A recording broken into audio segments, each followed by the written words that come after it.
হঠাৎ করে ওর কিছু চেঞ্জেস আসছে, মানে হঠাৎ একটা চিৎকার করছে, হঠাৎ আনকনশিয়াস হয়ে যাচ্ছে।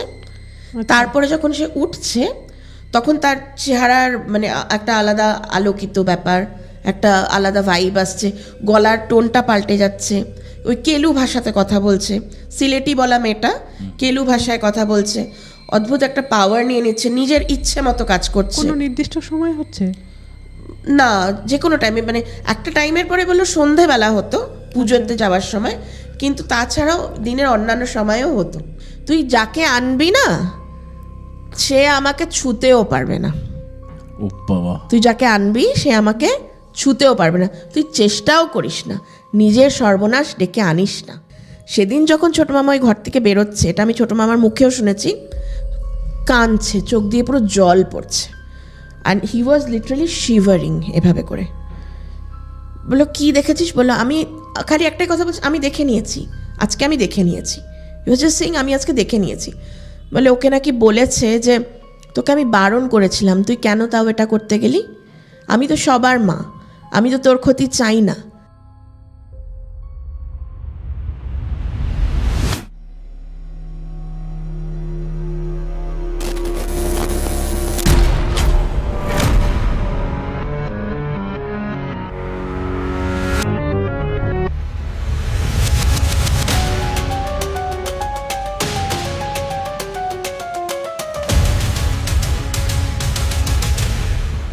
Hello and welcome to Xphere the uncanny podcast.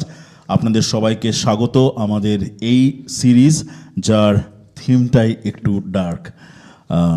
এটা অভ্যেস হয়ে গেছে এখন বলা, and I am pretty sure যে ওই কমেন্ট সেকশনে যেখানে নানান ধরনের কমেন্ট আসে, গুড ব্যাড অ্যান্ড আগলি, সেখানে এটা নিয়েও কোনো না কোনো দিন আসবে, বাট ইটস ফাইন। সো সর্বপ্রথম যেটা না বললেই নয় সেটা আগে বলে দিই, সেটা হচ্ছে যে আমাদেরকে প্লিজ সাবস্ক্রাইব করতে ভুলবেন না আমাদের চ্যানেলটাকে, এবং এপিসোডসগুলো ভালো লাগলে পরে একটা লাইক আর কমেন্টের সেকশনের কথা বলে দিচ্ছি, কিন্তু আমি জানি আপনারা যথাযুক্ত ব্যবহার করেন আপনারা। এবং আজকের যে এপিসোড এবং আজকে আমাদের যে গেস্ট এসেছে আমাদের স্টুডিওতে, তাকে আপনারা আগেও দেখেছেন, এপিসোড নাম্বার 15, দেবপ্রিয়া। এবং সেই এপিসোডটাতে বেশ কয়েকটা কমেন্ট ছিল এরকম যে ওনাকে যদি আবার স্টুডিওতে আনা যায়, এবং সেই সময় আমরা বলেওছিলাম, মানে অফ ক্যামেরা আমরা কথা বলেছিলাম যে একটা একটু অন্য ধরনের একটা ঘটনা দেবপ্রিয়ার কাছে আছে, এবং সেটা যথেষ্ট সত্য, এবং সেটা ঠিক ভৌতিক নয়, তবে একটু অন্যরকম। তবে ঘটনাচক্রে যেটা ব্যাপার সেটা হলো যে এই ঘটনাটার সম্পর্কে আমার কিন্তু বিশেষ কোনো আইডিয়াই নেই। না, আমিও এই ঘটনাটা সম্পর্কে এবার এক বিন্দুও কিছু জানি না। বাহ, তার মানে আপনাদের সঙ্গে আমরাও এই ঘটনাটাকে শুনবো দেবপ্রিয়ার কাছ থেকে। So Debpriya, welcome once again to our studio. কেমন আছো? খুব ভালো আছি। Great. First of all thanks to team Xphere যে আমাকে মনে রেখে তোমরা আবার ডেকেছো, আর তোমাদের সাথে আসতে এরকম একটা আড্ডায় বসতে আমার পার্সোনালি খুব ভালো লাগে। তোমাকে কিন্তু বারবার করে দর্শকরাও দেখতে চেয়েছেন, আরেকবার আরও গল্প শুনতে চেয়েছেন। বাহ, এটা তো আমার জন্য একটা প্রাপ্তি। না মানে একটা মানুষ যে আমাদের স্টুডিওতে এসেছে এবং তার কাছে যদি আরও কোনো ঘটনা থাকে তাহলে তারা মোস্ট ওয়েলকাম আমাদের এই স্টুডিওতে এসে আর একটা এপিসোড তাদের সঙ্গে কন্ডাক্ট করা যেতেই পারে। মানে এরকম কোনো ম্যান্ডেটরি রুল নেই যে একটা মানুষ একবারই আসতে পারে। সো আজকে যে ঘটনাটা, আমি সত্যি কথা আমি দর্শকদেরকে বলছিলাম যে আমরা কিছুই জানি না এটা সম্বন্ধে। তুমি শুধু একটা জাস্ট হালকা কনভারসেশন হয়েছিল যে এটা একটা একটু অলৌকিক বটে, তবে একটুখানি ভৌতিক তো নয়, তবে একটু অন্যরকম ঘটনাটা। তো শুনি নাকি? হ্যাঁ, একদম শুনি ঘটনাটা। আচ্ছা, শুরু করার আগে আমি খুব মিনিমাম দুটো কথা বলে রাখতে চাই, আমার মনে হয় বলাটা খুব প্রয়োজনীয়। সেটা হচ্ছে এই ঘটনাটা আমি কোনো পাবলিক ফোরাম তো অনেক দূরের কথা, নিজের কোনো সার্কেলেও আগে আমি ডিসকাস করিনি।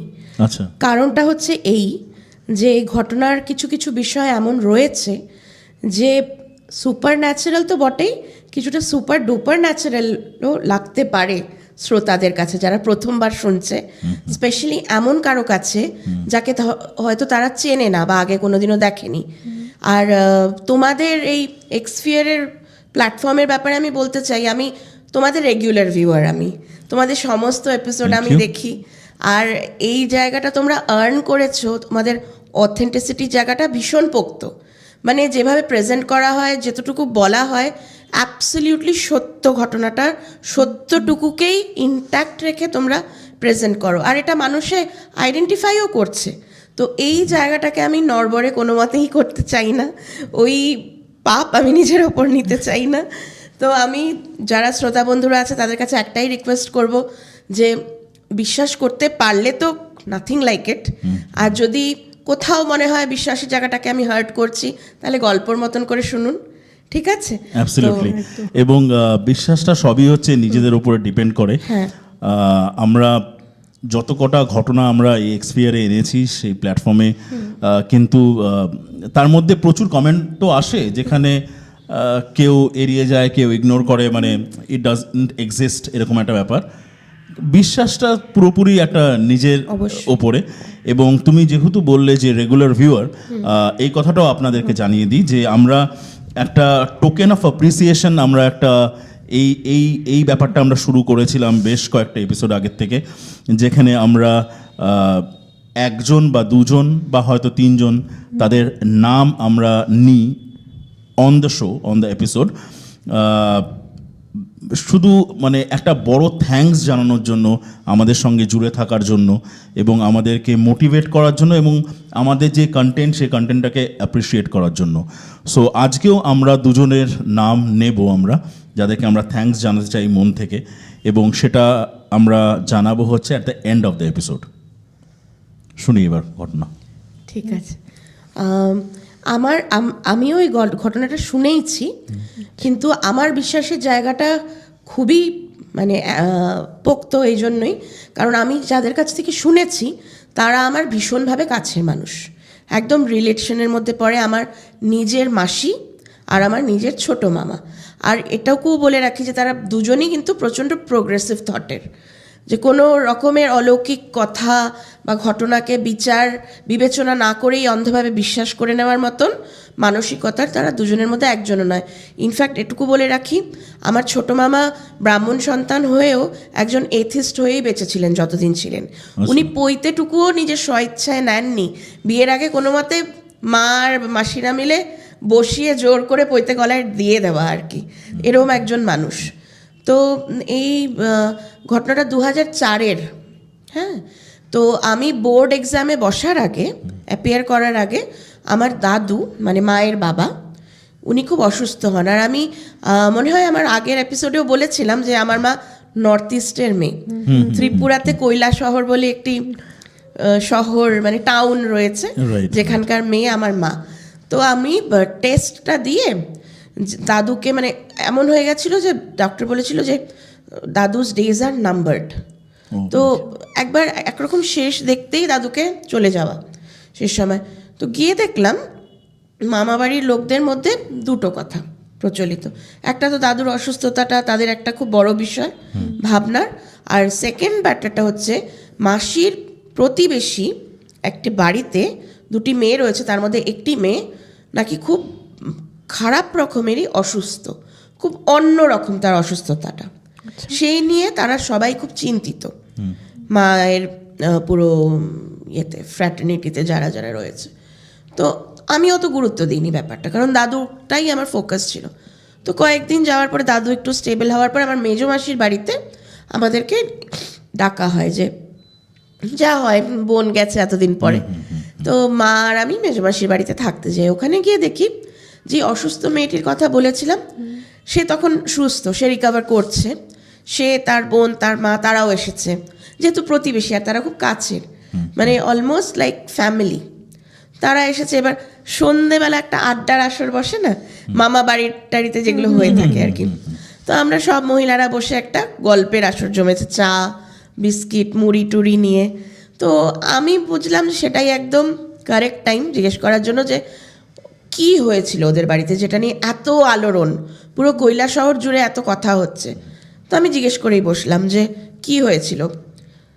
আমি যা ভেবেছি যে একটা মেডিকেল ইস্যু, এটুকুই এক্সপেক্ট করেছিলাম, কিন্তু বলার সঙ্গে সঙ্গে দেখলাম ওদের চাউনিগুলো একটু অন্যরকম, ওরা একে অপরের দিকে তাকাচ্ছে।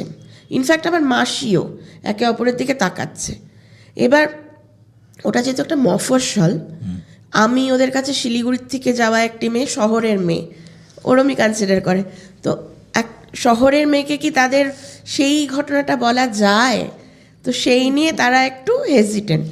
এই কৈলাসহর যেটা বলছো, হ্যাঁ, এটাই তো মনে হয় তোমার সেই এপিসোডে তুমি ওই উকিল টিলার কথা উকিল বলেছিলে, টিলার right? কথা বলেছিলাম। হ্যাঁ, ওই সেম একই, ওটা অনেক বছর আগেকার আর এটা অনেকটা Recent. এখন রিসেন্ট। তো বলার পরে যাই হোক ওদেরকে কনভিন্স করলাম, ওরা শুরু করলো। শুনলাম যে ওই প্রতিবেশী যে দুই মেয়ে, তার মধ্যে যে বড় মেয়েটি, আমরা প্রায় সমবয়সী, তো সেই মেয়েটির নাকি একটা অদ্ভুত কন্ডিশন হতো, মানে নর্মাল মেয়ে থাকতে থাকতে হঠাৎ একটা অ্যাট্যাক আসতো। অ্যাট্যাক আসার পরে সে একদম আনকনশিয়াস হয়ে যাচ্ছে, অন্যরকম বিহেভিয়ার করছে। ইনফ্যাক্ট অনেকে দেখেছে নাকি সে সময় তার পালসটুকুও খুঁজে পাওয়া যেত না, কিন্তু সে একটা টোটাল একটা অন্য পার্সোনালিটির মতন বিহেভ করতো, অন্যরকম কথাবার্তা, অন্যরকম বিহেভিয়ার, তার গলার আওয়াজটাকেও অবধি পাল্টে যেত। ইনফ্যাক্ট মানে ওদের মা যে ডিস্ট্রিক্ট থেকে মানে বিলং করে, মাদার টাং হচ্ছে সিলেটি, বাংলাদেশের যে সিলেট জেলা সেখানের যে ডাইলেক্টটা আছে ঢাকাই ভাষার, কিন্তু সিলেটি একটা আলাদা ডাইলেক্ট, একটা টোটাল ইন্ডিভিজুয়াল, তো ওই ভাষাতে ওরা কথা বলে। কিন্তু মেয়েটির অ্যাটাকের সময় নাকি মেয়েটি পুরো নর্মাল বাংলায় কথা বলতো, যেটাকে ওদের ভাষায় ওরা বলে কেলু। কেলু কেলু কেলু মানে ওদের কাছে ওরা এই আমরা যে ভাষাটাতে নর্মাল বাংলায় কথা বলি, ওরা সেটাকে ডিস্টিংগুইশ করে কেলু বলে। মানে কেলু কামস ফ্রম কলকাতা, কলকাতার ভাষা। আচ্ছা আচ্ছা ইন্টারেস্টিং। এবারে কি হয় ওই ভাষায়, মানে ওদের কাছে ওরা নর্মাল, ওদের ডায়ালেক্টটা হচ্ছে কিতাবা খাইসনি, করতাম গিয়া, যাইতাম গিয়া, এই টাইপের ওদের ভাষাটা। তো ফট করে এই ধরনের বাংলা কথাটা ওদের কাছে ইটস আ বিগ ডিল। যে মেয়েটি কোনোদিনও ওই ভাষায় কথা বলেনি, এমনকি স্কুল কলেজেও বলে না, সে হঠাৎ একটা দিনের মধ্যে একটা নির্দিষ্ট সময় এই ভাষায় কথা বলে, তার ভয়েসের টোনটা পাল্টে যায়। অদ্ভুত না, শুনতেই অদ্ভুত। আর যার পালস পাওয়া যাচ্ছে না, সে এতটাই সজাগ যে সামনের লোকেদের প্রেডিকশন করা শুরু করছে, মানে তোর তো এই হবে, তোর তো ওই হবে, তোর তো আগামীতে এই আছে, ফিউচার প্রেডিক্ট করা শুরু করছে। মানে রাদার এটা কোনো ডিজিজ বা ডিসফাংশনের থেকে বড়, ওর কাছে যেন একটা কোনো পাওয়ার এসে যাচ্ছে ওই মুহূর্তের জন্য। এবার আমরা শুনলে বলতেই পারি এটা একটা পার্সোনালিটি ডিসঅর্ডার, একটা মানুষ দুরকম পার্সোনালিটি হয়ে, যেটা তো খুব স্বাভাবিক, বাইপোলার টাইপ, বাইপোলার, স্কিজোফ্রেনিয়া আমরা বলে থাকি। কিন্তু যে তার বাড়ির লোক যারা দেখছে যে ডিসফাংশনটার সাথে সাথে তার কাছে কিছু অ্যাডিশনাল পাওয়ার আসছে, তার নেচারের কিছু পরিবর্তন হচ্ছে যেগুলো ন্যাচারালি তার হয় না, তো তারা কি সেটাকে টিপিক্যালি রোগ বলেই মানতে পারবে, বা ওইটুকু জায়গায় তারা কি সীমাবদ্ধ থাকতে পারবে? নিশ্চয়ই না। নিশ্চয়ই তারা এর ঊর্ধ্বে গিয়ে ভাববে যে কি হলো আমার মেয়েটার। এবার মেয়েটাকে যখন আমি দেখলাম যে বলছে, মানে ওরা প্রত্যেকে টার্ন নিয়ে নিয়ে আমাকে ঘটনাটা বলছে, মানে এটা খুব স্পন্টেনিয়াস যাচ্ছে, একজনের নারেশন না, একজন বলছে সেখান থেকে নিয়ে আবার আরেকজন বলছে, মানে প্রত্যেকে প্রত্যক্ষ করেছে জিনিসটা যারা ওখানে বসে আছে। আর যে মেয়েটির সাথে হয়েছে সেই মেয়েটা, মানে আমি যখন ওকে দেখছি, মানে আমার বয়সী একটা মেয়ে, মানে আমরা বলি না সুন্দর, সুন্দরের যে একটা ডেসক্রিপশন আছে, একটা পরিকাঠামো আছে না, যে চোখ টানা টানা হলে সে সুন্দর, রংটা একদম দুধে আলতা হলে সে সুন্দর, নাকটা টিকালো হলেই একটা মানুষ সুন্দর, একদম ওই পারফেক্ট ক্রাইটেরিয়াতে ও ফিট বসে। ওই টানা টানা চোখ, হ্যাঁ, পটল চেরা চোখ, জোড়া ভুরু, মানে একটা ডিভাইন বিউটি, সৌম্য একটা হাসি, মানে একটা অরাটাই ডিফারেন্ট মেয়েটার। তো এবারে ওই মেয়েটির, মানে আমি ইম্যাজিন করছি যখন ওরা বলছে নর্মাল হাঁটছে চলছে, হঠাৎ করে অ্যাটাক আসছে, কিছুক্ষণ সে আনকনশিয়াস মতন হয়ে যাচ্ছে, তারপর সে উঠে একটা অদ্ভুত এমপাওয়ার্ড ওমেনের মতন বিহেভ করছে, পুজোর ঘরে চলে যাচ্ছে, পুজোর ঘরে কি সবাইকে বের করে দিচ্ছে, সে নিজের মতন করে দেবীর পুজো করছে। অসুস্থতা হলে সেই অ্যাক্টিভিটিসগুলো করবে কি করে? বা একটা মেয়ে যে সারাদিন একটা টিনেজারের মতন লাইফ কাটাচ্ছে শুয়ে বসে, লেজি ভাবে, রিলাক্টেন্ট ভাবে, সে কি পুজোর কথা কবার ভাবে? কিন্তু তার অ্যাটাক আসলে পরে সে সেই দায়িত্বগুলো নিয়ে নিচ্ছে। এই অ্যাটাক আসছে কথাটা মানে এটা মানে কীরকম কী ব্যাপারটা হচ্ছে ওর সাথে? হঠাৎ করে ওর কিছু চেঞ্জেস আসছে, মানে হঠাৎ একটা চিৎকার করছে, হঠাৎ আনকনসিয়াস হয়ে যাচ্ছে। তারপরে যখন সে উঠছে তখন তার চেহারার মানে একটা আলাদা আলোকিত ব্যাপার, একটা আলাদা ভাইব আসছে, গলার টোনটা পাল্টে যাচ্ছে, ওই কেলু ভাষাতে কথা বলছে, সিলেটি বলা মেয়েটা কেলু ভাষায় কথা বলছে, অদ্ভুত একটা পাওয়ার নিয়ে নিচ্ছে, নিজের ইচ্ছে মতো কাজ করছে। কোনো নির্দিষ্ট সময় হচ্ছে না, যে কোনো টাইমে, মানে একটা টাইমের পরে বললো সন্ধেবেলা হতো পুজোতে যাওয়ার সময়, কিন্তু তাছাড়াও দিনের অন্যান্য সময়ও হতো এমনটা। আর আরেকটা যেটা বিষয়, তার বাবা মাকেও সে তুই তুই করে সম্বোধন করছে, মানে ব্যাপারটা কি একটু অ্যাগ্রেসিভ টাইপের বিহেভিয়ার হয়ে যাচ্ছে? Empowered, not aggressive. হ্যাঁ, মানে একটা মেয়ে, বাড়ির ছোট একটা মেয়ে যে অর্ডার শুনতে বা পালন করতে অভ্যস্ত, সে যেন বাড়ির একটা অথরিটেটিভ মানুষ হয়ে যাচ্ছে। ওকে, নিজের কাছে নিজে করছে, কারো কিছু শোনা দরকার, ও বরং অর্ডার করছে, এটা আমায় এনে দে, ওটা আমায় করে দে, আমি এখন ঠাকুর ঘরে ঢুকবো, তোর তো এই, তুই কেন এসেছিস, ও কেন বলবে, আমার রান্নাটা সে করবে, এই ধরনের বিহেভিয়ার, যেটা একটা বাড়ির একটা মেয়ে who is just in her adolescence, তার তো করা মানায় না, সাজে না, এটা না। তো সেই বিহেভিয়ারাল চেঞ্জেসগুলো আসছে, ওই জন্য আমি ব্যাপারটাকে বারবার অ্যাটাক বলছি। মানে সে সাধারণত ওটা না, কিন্তু এটা হচ্ছে তার সঙ্গে।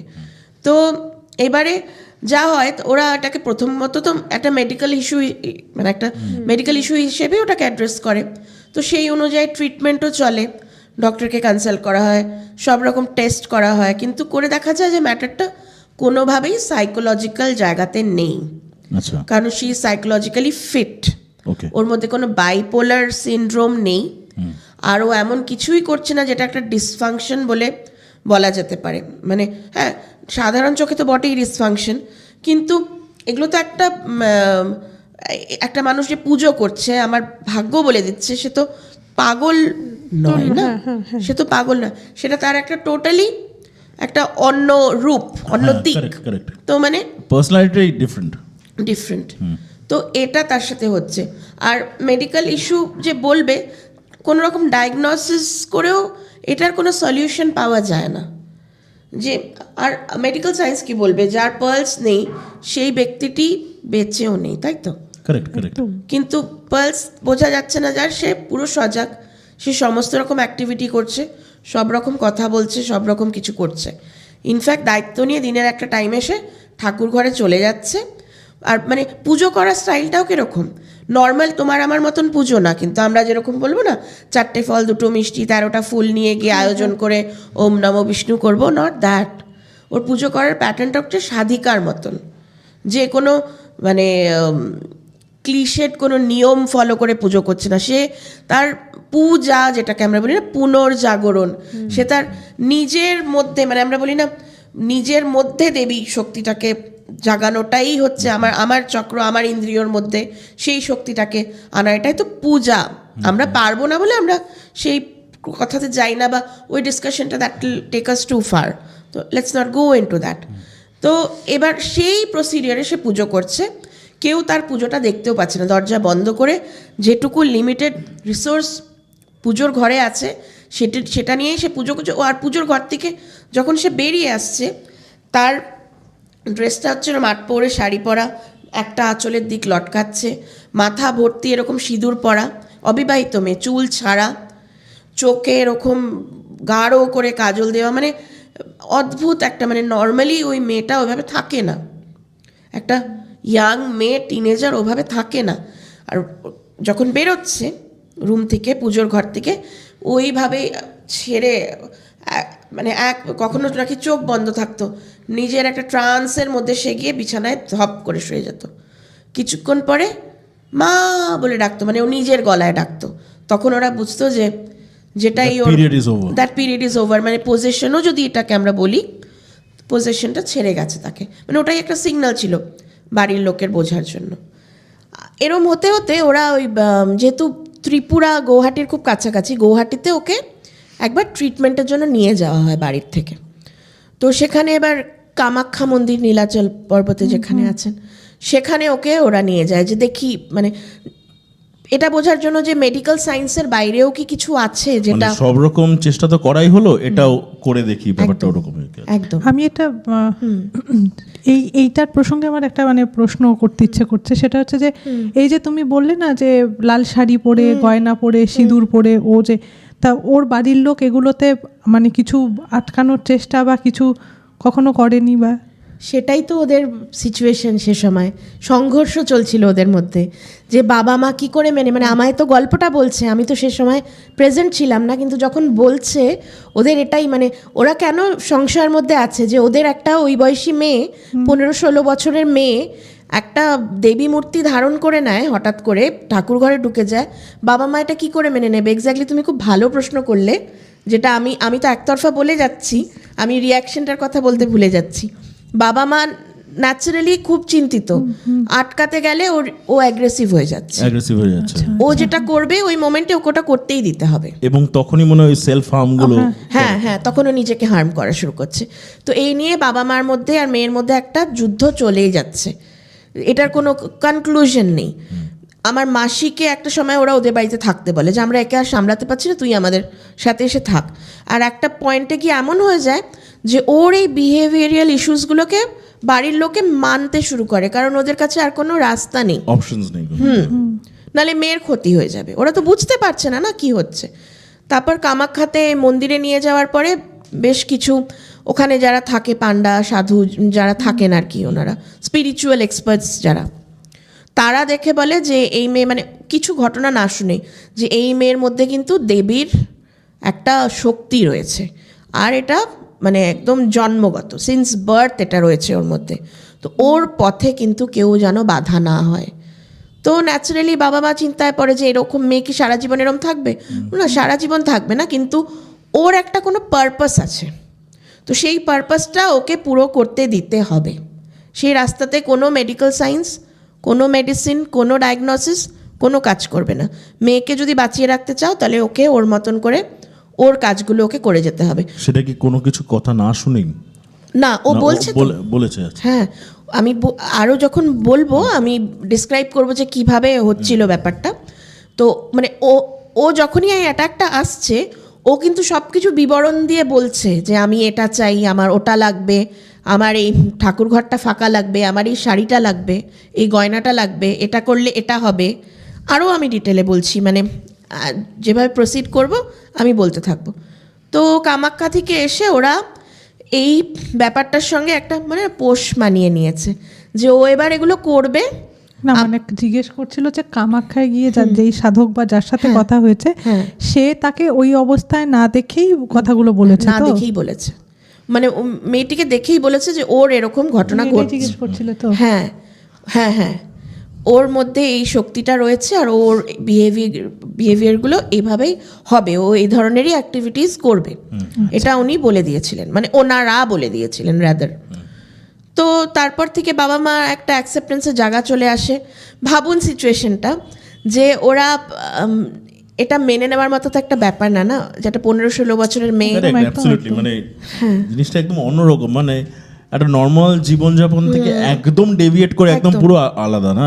আর রীতিমতন ওদেরকে ইনস্ট্রাক্ট করছে বাবা মাকে, তুই এনে দে, চলে যা, বসে পড়। অ্যান্ড বাবা মাকে ওটা শুনতে হচ্ছে দিনের পর দিন। কোনো মা বাবাই মানতে পারে আমার সন্তানের মধ্যে একজন দেবী সত্তা বা কিছু, এটাকে মেনে নেওয়াটা সাংঘাতিক না। আর গ্রামে গঞ্জে বলে হয়তো তাও একটু মানুষে জিনিসটার সাথে মানে ইউজ করবে, কিন্তু শহরে হলে তো বোধহয় এটাকে এতটুকুও মান্যতা দেওয়া হতো না, আমি মনে করি যে। তো এবারে যা হয়, ওখান থেকে ফিরে আসে, আসার পরে ও আবার ওই অ্যাক্টিভিটিসগুলো, সন্ধেবেলা হলেই ওর ওই অ্যাটাক চলে আসবে। ও পুজোর ঘর একা ছেড়ে দিতে বলবে, পুজোর ঘরে ঢুকবে সেজে গুজে। মানে একটা টাইম ছিল এরকম, ও নাকি পুজোর ঘরে ঢুকতো, আধা ঘন্টা ও নিজের মতন পুরো পুজো করবে, ও কী করছে কেউ জানে না। মোস্ট ইন্টারেস্টিংলি তারপরে ও বেরিয়ে কারো একটা নাম ধরে ডাকতো, ধরো অরুণিমা বলে ধরো ডাকলো, সেই অরুণিমাই যাবে তখন ওর সাথে কথা বলতে। ওই রুমে ঢুকবে, অরুণিমাই ঢুকবে, দরজা বন্ধ হয়ে যাবে, অরুণিমাকে ও নিজের করে কিছু বলবে যে তুই সাবধান হ, তোর এটা আসছে, তোর ওটা আসছে, তুই এরকম কেন করছিস, বা তোর জীবনে কী চাস, এই ধরনের তার সাথেই কিছু বাক্যালাপ করবে। আর এমন এমন কিছু ঘটনা বলবে, যেহেতু প্রত্যেকের সাথে হচ্ছে এটা, এমন এমন কিছু কথা বলবে যে যেটা তার লাইফের সাথে খুব রেলেভেন্ট হয়েছে, ঘটেছে বা ঘটতে পারে বলে সে আন্দাজ করতে পারছে।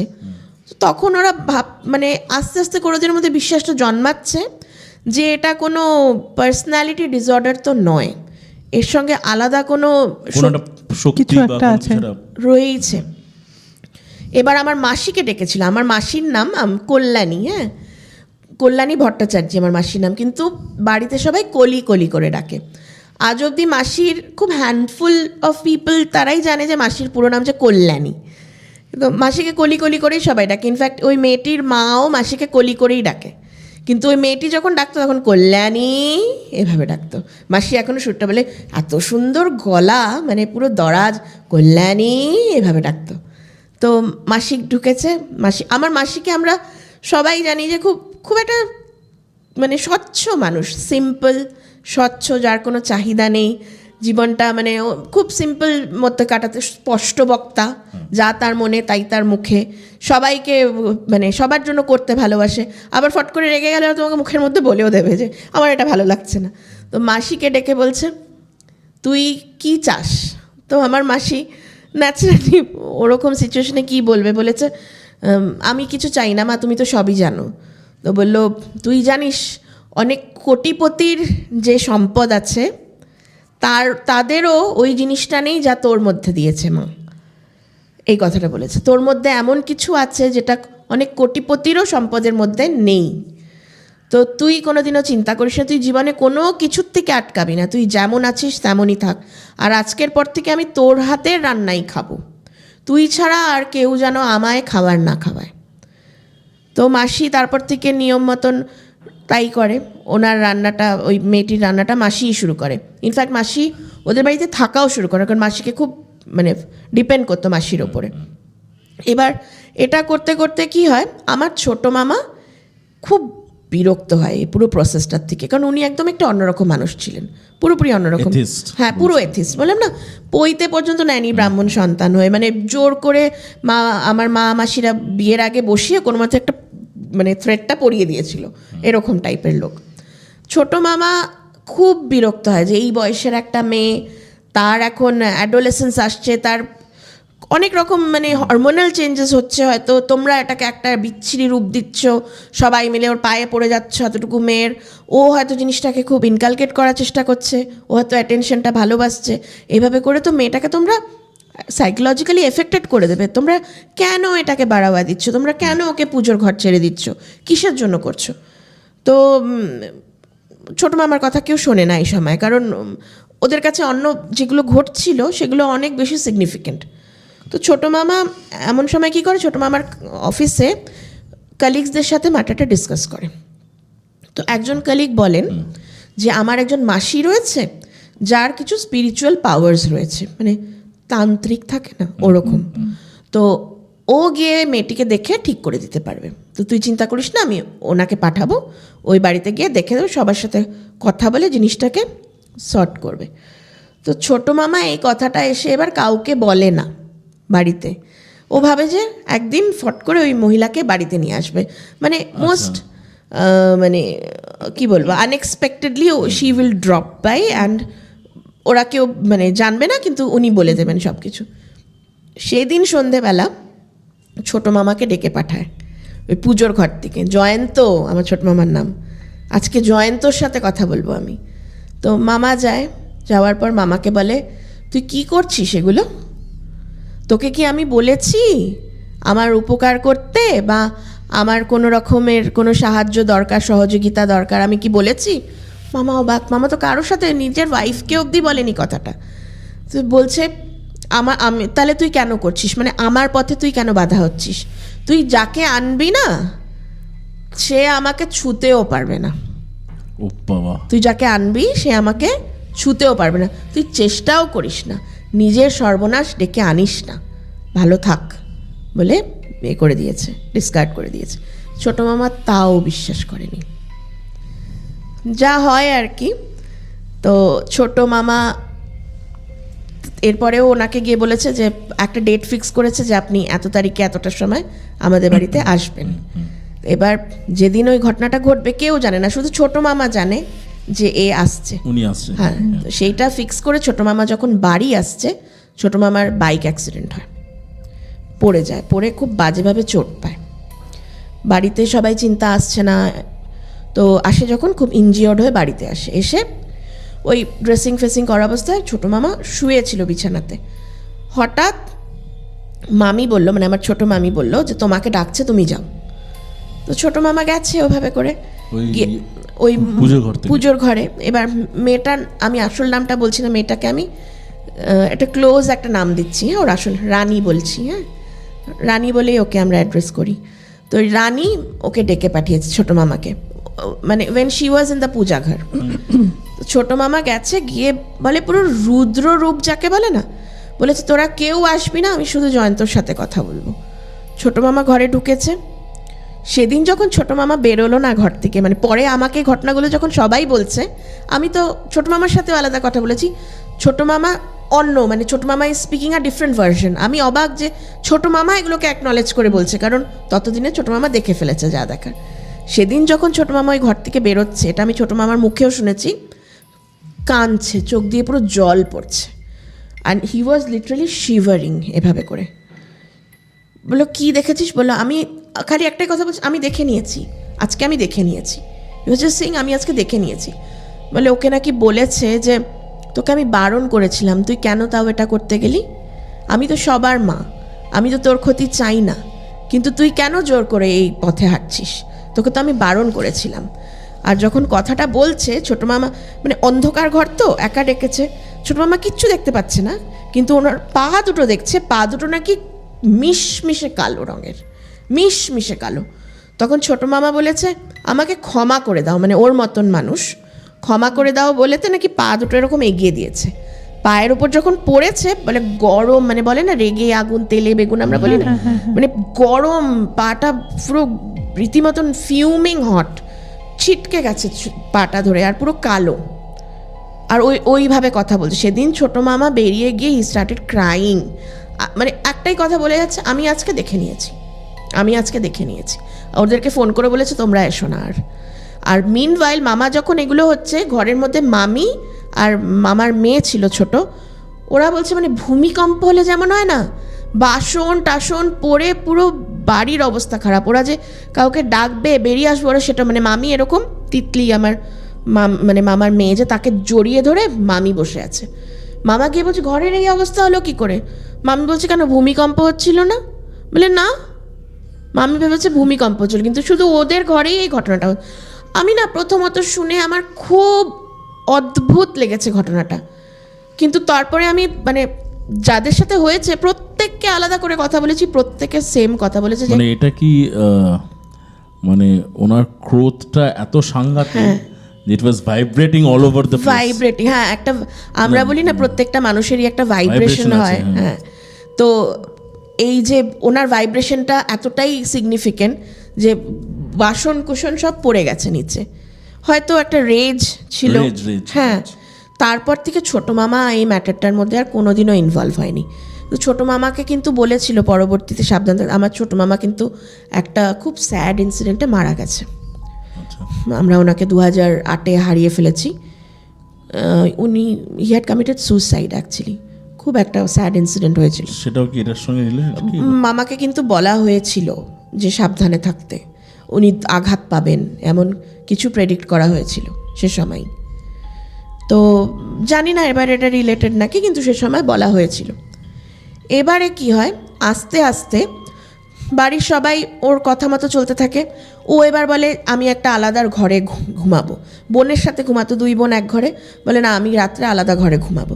মানে ওর নিয়মটা কেমন হতো, রোজ মানে সন্ধেবেলা অ্যাটাক হতো, ও পুজোর ঘরে ঢুকতো, কারোর সাথে কথা বলতো, সে বেরিয়ে গেলে মাসি বলে এরকম চোখ বন্ধ করে নাকি ঘর থেকে এই আঁচলটা না মানে এরকম পরে থাকতো, ওই আট পরে শাড়ি হয় না বাঙাল স্টাইলে, ওরমভাবে শাড়ি পরা, চুল ছাড়া, এতটা সিঁদুর পরা, ওইভাবে বেরোতো, শাড়িটা পুরো এরকম লটকাতে লটকাতে যাচ্ছে, ওইরকম চোখ বন্ধ করে ধাপ করে গিয়ে বিছানায় শুয়ে পড়তো পুরো মানে আনকনসিয়াসভাবে।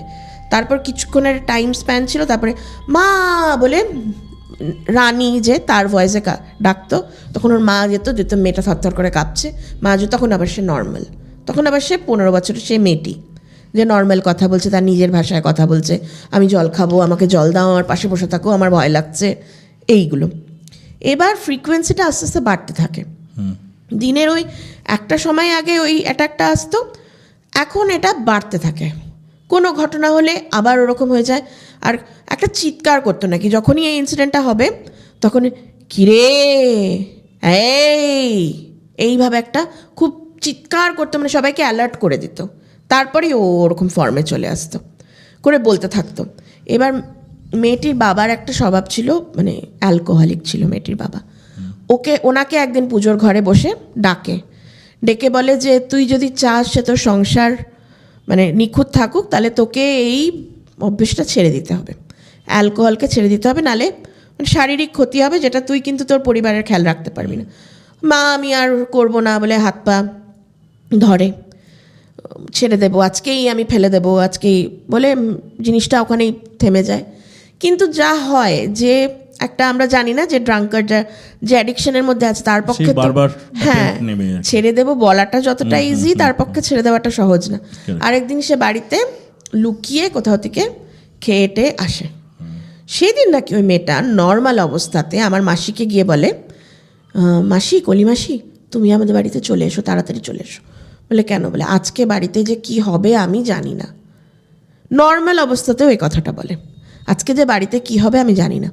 তো মাসি ন্যাচারালি চলে আসে, তো ওর বাবা আসে, অ্যান্ড একটা মানুষ ড্রিঙ্ক করে বাড়ি এসছে তো গন্ধ বেরোচ্ছে, তো সেদিন নাকি পুরো এরকম জিনিস টিনিস ছুঁড়ে টুড়ে মেয়েটা ফেলে দেয়, আমি বারণ করেছিলাম তোকে, তুই কেন আবার খেয়েছিস? তো তখনও সে আবার হাত জোর করে ক্ষমা চায় যে আমি আর করবো না, আমাকে ক্ষমা করে দাও। তারপর থেকে সে খাওয়াটা দীর্ঘদিন বন্ধ রাখে। এবার মাসি বলে যখনই নাকি লোডশেডিং হয়ে যেত, কারেন্ট চলে যেত, হট করে আবার ওই ফর্মে চলে আসতো, অন্ধকার মোমবাতি জ্বালাতে জ্বালাতে, কল্যাণী কিরে কোথায়, এভাবে আবার ওই ওরা আওয়াজটাই চিনতো, মেয়েটার আওয়াজটাই গলাটার পাল্টে যেত ওরকম। তো এরকম হতে হতে সবাই ওরা আস্তে আস্তে কমফোর্টেবল হওয়া শুরু করে। তো বলে যে এটার প্রতিকার কি, হ্যাঁ, যে মেয়েটা কি এভাবেই থাকবে সারা জীবন, মানে এটার কি কোনো এন্ড আছে, বা এটার কি রেমেডি বা কোনো যে কোনো কিছু? একদম। তখন বলে যে আমি হয় না কোন মানে ওই বলে নিজে থেকেই বলে যে ও সাধারণ মেয়ে না, ওর যে মানে চক্রগুলোর আছে তার মধ্যে এই শক্তিটা নিয়েই ও জন্মেছে, আর এই শক্তিটাকে নিয়েই ও সারা জীবন থাকবে নাকি ও পরে এই পাতে ফিরে আসবে সেটা ডিফারেন্ট। কিন্তু এখন আমি চাই যে আমার প্রতিষ্ঠা হোক এখানে, আর যেহেতু ও জন্ম নিয়েছে শক্তিটার সাথে, ও আমার পুজো করুক, ওর থেকে আমি পুজো নিয়ে আমি চলে যাব, তারপরে ওর সেই ইন্ডিপেন্ডেন্সে থাকবে যে ওর জীবনটা কি করে কাটাবে, কিন্তু ওর থেকে ওর হাতে আমি একটা পুজো নেব। আর সেই তার আগে কি করে, আমার ছোটো মামার মেয়েকে তিতলিকে উনি নিজে মানে ওই রানী নিজে একদিন এরকম কোলে করে, ছোটো ছিল তো, নিয়ে এসে কুমারী পুজো করে। অথচ এই রানী যে ওইগুলো কিছুই জানে না, ওর মা বলতো ও দুপুর 12টা অবধি ঘুমাতো শুয়ে শুয়ে, রাত্রিবেলা জেগে যা হয় টিনেজার, কিরে ওট উঠতো না, ঘুমাতো। সেই মেয়ে ভোরবেলা ওঠে পুজো করে, কোলে তুলে নিয়ে এসে ওকে নিজের হাতে সাজিয়ে ওকে কুমারী পুজো করে। ওর এগুলো জানারই কথা না, কুমারী পুজো সম্বন্ধে আমরা কজন জানি, শুনি যে এরকম হয়, বাট আমরা কি বিধিটা জানি? কোনোদিনও ভাবিও না এসব নিয়ে। তো ওইটুকু মেয়ে ওই কুমারী পুজো করার পরে বলে যে ওই মেয়েটা মানে রানীর যে হাইট, ওই হাইটেরই প্রতিমা হবে, কালী মূর্তি হবে, ওই হাইটেরই মূর্তি হবে, এরকমভাবে পুজো হবে, সব যা যা জিনিস সব কিছু এনে দিতে বলে, আর কেউ ছবে না, শুধু ওই পুজো করবে। আর পুজোর যে পুরো ভোগটা হবে সেটা আমার মাসিকে বলে তুই রান্না করবি। হ্যাঁ, আবার ভোগের মধ্যে ননভেজও ইনক্লুডেড ছিল, বুঝলে তো, মাছ পাঠা সমস্তটা ইনক্লুডেড পুজোর মধ্যে। তো এবারে ওই পুজোর মতন করে সমস্ত কিছু সাজানো হয়, যেভাবে উনি বলেন, ওদের রিলেটিভসদেরকেও ডাকা হয়, ঠিক ওই হাইটেরই মূর্তি ওখানেই উনি বলেছিলেন যে যেই জায়গাতে পুজো হবে সেখানেই মূর্তি তৈরি হবে, আচ্ছা, সেখানেই মূর্তি তৈরি হয়, সেখানেই পুজো হয়। মেয়েটা পুরো একদিন পুরো না খেয়ে থেকে নিজের থেকেই কিছু খায়নি, হ্যাঁ, ওইভাবে করে ও পুজো করেছে মায়ের, মানে পুরো ভর উঠে যাওয়ার মতন। এবারে এমনই হয়েছে যেহেতু ননভেজও ইনক্লুডেড পুজোতে, ওর বাবা যে এতদিন কিছু ছোঁয়নি, পুজোর মধ্যে সে নিজের বুদ্ধি বের করেছে একটা, ওই কারণের অজুহাত দিয়ে উনি একটা বটল নিয়ে আসেন। এবারে যা হয়, নিজে খালি এটা করব ভয়ও আছে, কিছুদিন আগে একটা পুরো ঘটনা ঘটেছে, তো সবাইকে পার্টনার ইন ক্রাইম বানানোর জন্য উনি ঘরের যত পুরুষ মহিলা যারা যারা পুজোতে আর কি একত্রিত হয়েছিল প্রত্যেককে উনি একটু একটু করে করে দিয়ে বলেছে এটা মায়ের প্রসাদ, কালীর পুজো হচ্ছে, কারণ তো দেওয়া হয়েছে, সবাইকে একটু একটু একটু খেতে হবে, মানে সবাইকে পাপের অংশীদার বানিয়েছেন যাতে ওনার ওপর জিনিসটা না আসে, আর নিজে তো পুরো যতটা পারা যায় কনজিউম করেছে। এবার এটা করার পর প্রত্যেকেই মানে এবার ঠাকুর যা হয় আর কি বিশ্বাসের ওপর সবাই খেয়ে নিয়েছে। এবার খাওয়ার পরে মানে দুপুরবেলা এগুলো হয়েছে, তো পুজো হওয়ার পরে ভোগ হয়েছে, তারপর এগুলো হয়েছে, তো মেয়েটা পুকুর পাড় দিয়ে আস্তে আস্তে হঠাৎ পুকুরে পড়ে গেছে, যে মেয়েটা মানে রানী যে, তারপরে তো পুকুরে পড়ে গিয়ে ওর কোনো মানে ইয়ে নেই, তো মানে ডুবে যাওয়ার মতনই অবস্থা, ওইভাবে থেকে সবাই ওকে তুলে আনা হয়েছে, সবাই খুব চিন্তিত, এরকম পুজো হলো, মানে যিনি আছেন দেবী ওনার কথা মতোই সব কিছু করা হলো, তাহলে পুজো থেকে কিছু খারাপ হলো, ও কেন পড়ে গেল? এবার তো হিসেব মতন ওর মানে ও ফ্রি হয়ে যাওয়ার কথা না, আস্তে আস্তে স্বাভাবিক হয়ে যাওয়ার কথা, তো পুকুরে পড়ে গেল কেন? তখন ওর যখন কনসিয়াস হলো তখন আস্তে আস্তে বলছে, ওর বাবাকে ডেকেছে, আবার ওর বাবাকে ডেকে বলল, সেই গলায় নাকি নরমাল? ওই গলাতেই, ওই গলাতেই, তুই বারবার আমার ধৈর্যের পরীক্ষা নিচ্ছিস, এত সুন্দর করে সব হলো, এত পুজো সব কিছু হলো, তুই এই পাপটা করতে বাকি রাখলি না, তুই সবাইকে এই পাপটা করালি। আমি তোকে কখন বলেছিলাম যে কারণ দিয়ে পুজো হবে? আমি তোকে কখন বলেছি তুই বল?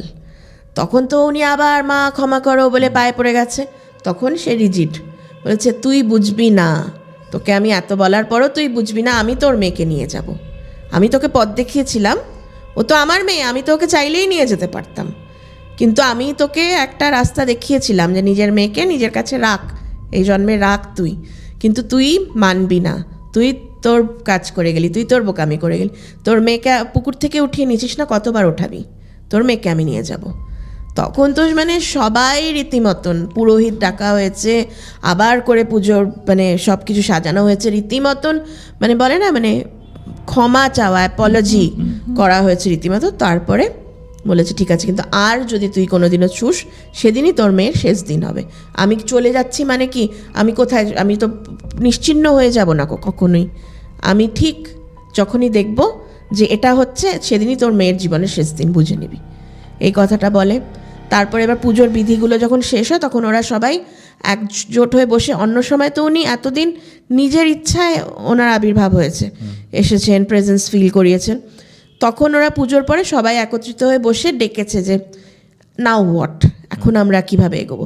তখন বলেছে পুজো সম্পূর্ণ হয়েছে, পুজো সুন্দরভাবে হয়েছে, আমি যেটা চাইতাম সেটা হয়েছে, ওকে আমি আস্তে আস্তে ছেড়ে চলে যাব, কিন্তু যে ঘটে পুজো হয়েছে সেই ঘরটা কিন্তু এখানেই থাকবে, এখানে ওই পুজো করবে, আর ও যখন বিয়ে হয়ে চলে যাবে তখন ও যেন সঙ্গে করে ওর এই ঘরটাকে নিয়ে যায়, ও যেখানেই থাকবে ওর সাথে এই ঘরটা থাকবে, ও সারা জীবন এই পুজো করবে, আমার পুজো ও করবে, আর ওর গায়ে যেন কেউ কোনোদিনও কোনো হাত না তোলে, সেটা তোর মা হোক, বাবা হোক, বাইরের কোনো লোক হোক, ওর গায়ে কোনোদিনও যেন কেউ হাত না তোলে।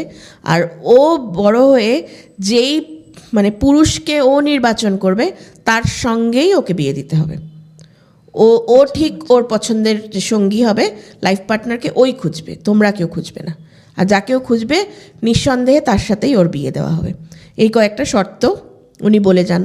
তো মাসি বলে যে ও সময় একসঙ্গে থাকতে থাকতে দীর্ঘদিন, এতগুলো দিন মানে 1 মাসের ওপর এই ঘটনাগুলো রোজ হয়েছে, মানে আমরা তো খুব ছোট করে শুনছি, ওদের সাথে এগুলো রোজ হয়েছে, ওরা দেখেছে রীতিমতন, ও আলাদা ঘরে শুতে চলে যেত, সেই সময় ওই ঘরের থেকে অলংকারের আওয়াজ আসতো, কখনো মানে নিয়ম ছিল যে কেউ যেন না দেখে, কখনো বাথরুম যাওয়ার জন্য বেরিয়ে গেলে দেখতো ওই রূপেই, মানে অদ্ভুত চামড়ার রং, আমার বলতেও মানে একটু কেমনই লাগছে কালো। যে হ্যাঁ পুরো কুচকুচে কালো ওই রঙের কেউ যাচ্ছে, মানে যেতটুকু ওরা দেখেছে আর কি।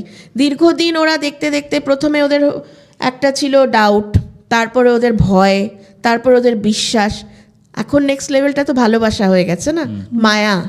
মায়া তো মানুষ যখন, তো এখন ওদের একটু খারাপও লাগছে যে এটা মা চলে যাবে। এন্ড, হ্যাঁ এই প্রসেসটার এবার এন্ড হয়ে যাবে। তো ওদের সবাইকে ব্লেস করে যে সব ঠিক হবে হবে, তো করে আস্তে আস্তে আস্তে করে, মানে একদম যে পরের দিনই মেয়ে নর্মাল হয়ে গেছে তা না, ও নিজের মতনই চুপচাপ করে থাকতো, পুজোর ঘরেও যেত, দিনের মধ্যে একটা টাইম ওরকম একা থাকতো, আস্তে আস্তে আস্তে আস্তে করে ও একদম নর্মাল হয়ে যায়। আর হওয়ার পরে কি হয়, যে মেয়ে 12টা অবধি ঘুমাতো, পড়াশোনার প্রতি কোনো ইন্টারেস্ট ছিল না, মাসি বলে আর আমি তো পড়বো না, ওরা তো ভাবতো যে রানী তো বিয়ে করে নেবে, ও তো পড়াশোনার দিকে মন নেই। সেই মেয়ে পিএইচডি করে, মানে ওর কিন্তু অতগুলো, মানে ওই টাইমটা অসুস্থতার পিরিয়ডটা কিন্তু ওর পুরো বোর্ড এক্সাম, আমারই বয়সী, কারণ আমি টেস্ট দিয়ে গেছিলাম, আমি শুনেছিলাম ওরও এইচএস আছে এবছর, তো আমারই বয়সী একদম। তো ওরা সবাই জানতো যে ও তো পড়বে না, ও তো পরীক্ষা দেবে না। সেই 2 বছর ওর নষ্ট হয়, তারপর হঠাৎ করে বলে না মা আমি নিজের পায়ে দাঁড়াবো, হঠাৎ করেই বলে আমার একটা নিজের আইডেন্টিটি হবে, আমি নিজে দাঁড়াবো বলে সেই মেয়ে আবার আগরতলা গিয়ে পড়াশোনা করে, ওখান থেকে পরীক্ষা দেয়, মানে 10+2 করে, গ্র্যাজুয়েশন করে, পিএইচডি করে, নিজের পছন্দেই একজনকে বিয়ে করেছে। আজকে সে সাউথ কোরিয়াতে আছে, কি সাইকোলজিক্যাল কনসালটেন্ট না কিছু একজন উনি, ওর হাজব্যান্ডও খুব ভালো পজিশনে, ও সাউথ কোরিয়াতে থাকে মেয়েটা এখন, ওর বাবা মা ওখানেই আছে, আজ তারা খুবই ভালো আছে, ওই ঘটে আজও পুজো হয়। বোনটারও ভালো হয়েছে, বোনটা রাদার সিরিয়াস ছিল পড়াশোনা নিয়ে, বোনটাও পড়াশোনা করেছে, হায়ার এডুকেশন করেছে, কিন্তু ও যে পিএইচডি করবে সেটা কেউ কোনোদিনও ভাবেও নি, ওর পরিবারে কেউ কোনোদিনও করেনি। তারপরে আর কোনোদিন কোনো এই ধরনের ঘটনা আর দেখা যায় ঘটেনি না। সাংঘাতিক শুনলাম এটা। এটা না একদম মানে অন্যরকম, মানে আমাদের এখানে এই প্ল্যাটফর্মে ইফ আই এম নট রং মনে হয় শুধু এই ঠাকুর ওরিয়েন্টেড বা একটা অলৌকিক ব্যাপার, যেটা not something to do with ভূত, ভৌতিক ব্যাপারটাকে এক্সক্লুড করে মনে হয় তুমি একটা ইনসিডেন্ট শেয়ার করেছিলে, আর আজকে এটা শুনলাম। এখন এখানে বিশ্বাস করানো বা সেটা সবকিছুর পুরোপুরি ঊর্ধ্বে এটা আপনাদের উপরে ডিপেন্ড করে। বাট আমি একটা ছোট্ট করে কথা বলবো। হ্যাঁ নিশ্চয়ই। আমি যখন এই ঘটনাটা শুনেছি, আমি ঠিক ততগুলো লোকের মধ্যেই শুনেছি যারা প্রত্যেকে জিনিসটাকে প্রত্যক্ষ করেছে। আর আমি যেমন আজকে একটা নারেটরের মতন বললাম, ওরা কিন্তু এক একজন নিজের নিজের অভিজ্ঞতা আমায় বলেছে। আর তখন যে তাদের বডি ল্যাঙ্গুয়েজ, তাদের যে এক্সপ্রেশন, তাদের যে মানে বলার ভঙ্গিমা, তাতে বোঝা খুব, মানে যে কোনো কেউ শুনলে বুঝবে যে সে ওটা তার সাথে সেটা হয়েছে, অনুভব করেছে, তারপরই সে বলতে পারছে।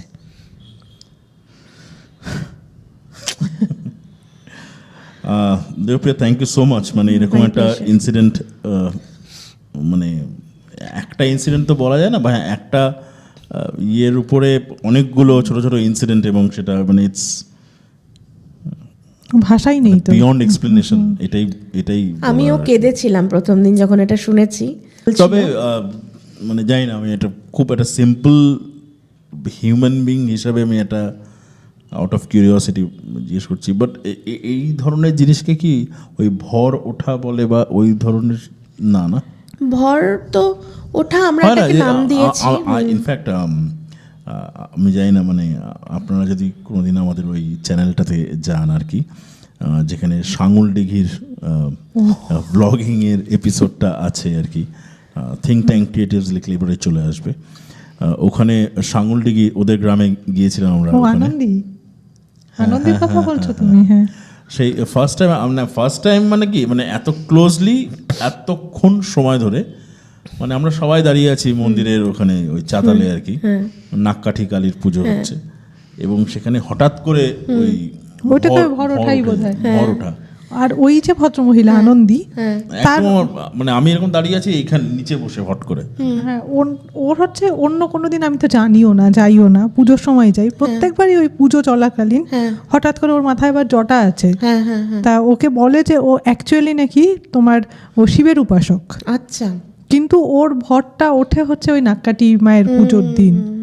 তা ওর ওরকম হয় এবং ওইখান থেকে ওই জল নিয়ে এসে, খেয়াল করেছো কিনা জানো, ওই জলটাই ওকে ছেটাতে হয়। একজন ছিল না চশমা পরা, হ্যাঁ কি নাম? তরিত কাকু। এরকম কিন্তু ভর ওঠার অনেকগুলো জিনিস, বাট এটা তো সেই জিনিস নয়। না ভর ওঠার অনেক ঘটনা না আমিও দেখেছি নিজের চোখে। আমার বাড়ির পাশে মন্দিরে এক ভদ্রমহিলা আসতেন, যখনই ওই ঢাকের বাজনা ওটা হতো, ডমরু বাজছে, আরতি হতো, তখনই উনি ওরকম করতেন, একটা অদ্ভুত বিহেভিয়ার করতেন। প্লাস আমার এখানে যে সেজো মাসি আছে তার বাড়ির পাশে একজন ভদ্রমহিলা থাকেন, উনি মানে রীতিমতো সংসারী, ছেলে মেয়ে হাজব্যান্ড নিয়ে সংসার করে, ওদের ওপরে ওই শিবেরই পুজো হয়, মন্দির আছে শিব মন্দির। উনি এরকম শিবরাত্রি এরকম দিনে ওনার ভর ওঠে, উনি কাউকে ওকে সামনে গেলে বলতে থাকে, তাদের ব্যাপারে বলতে থাকে, উনিও এরকম ভর ওঠার অনেক ইনসিডেন্ট আমি দেখেছি। কিন্তু এটা যেন আমার এটা একটু অন্যরকম, মানে যে ওই মেয়েটির মানে ভেতরেই একটা শক্তির বীজ ছিল, মানে যেটা that was a Correct. Part of our life. আমি না খুব বিশ্বাস করছি তোমার না কথাটাকে।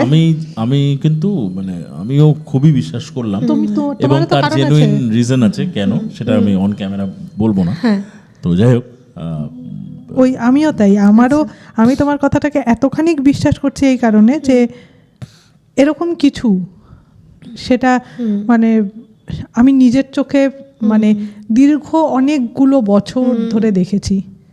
সো আজকে এই ঘটনাটা শুনলাম, এই ঘটনার সম্পর্কে আমাদের আর মনে হয় কিছু বলার নেই। আপনাদের যদি কিছু বলার থাকে তাহলে ডেফিনেটলি ওই কমেন্ট সেকশনটা ইউজ করবেন। এবং ইনফ্যাক্ট দেবপ্রিয়া, কিছু কিছু প্রশ্ন হয়তো আসতে পারে, সেখানে you have a free hand, তুমি ওখানে গিয়ে সেই রিপ্লাইটা দিতে পারো। এনিওয়েজ, সো কেমন লাগলো এপিসোডটা আমাদেরকে জানাবেন, হোপফুলি ভালো লাগবে। এবং আগামী দিনে আগামী সপ্তাহে আবার একজন নতুন অতিথি আসবে এবং নতুন ঘটনা আমরা শুনবো। নামটা বলতে ভুলে যাও না কিন্তু। একদমই ভুলবো না, এখনো শেষ হয়নি। সো আজকে যেই দুজনের নাম আমরা নেব, জাস্ট টু থ্যাংক দেম।